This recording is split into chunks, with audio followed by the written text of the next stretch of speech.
Good morning, Earth and Fire. I hope it is a good morning for you. Today I'm just going to record this instead of typing a long email. Um, Happy second to last week of school. I know that is exciting. You guys have earned it. You've put in a lot of hard work. And I know, at least for me, it's really seemed like the time is flying by in distance learning. Seventh grade, this whole year has gone by really quickly for me, but even more so the time that we've had to spend at home. Today also marks, I think, the 100th day since you guys have been doing this, since you guys have been at home. That includes weekends, but that's a really long time.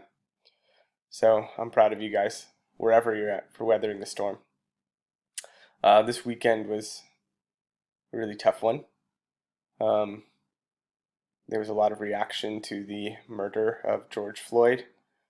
You guys have probably heard about that, both from the news and from social media. So today, I'm just asking you to do the one assignment, which is what I normally ask on Mondays, which is just to feel the feelings journal. You know that I read everything that you guys write, and I'll do that today as well. There's a lot to be feeling. There could be excitement because school's ending.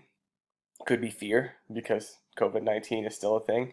Could be anger because a lot of people, including myself, are feeling angry about what they saw in that video, about how an officer killed a man and was only fired before he was charged 3 days later for murder, which he should have been charged right away.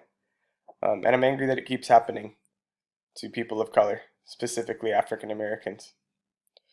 So there's a lot to be feeling.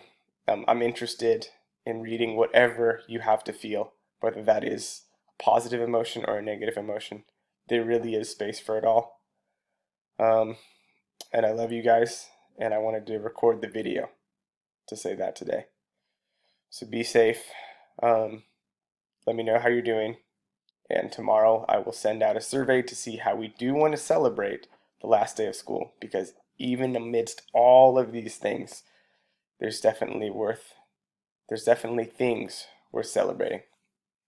All right. Take care.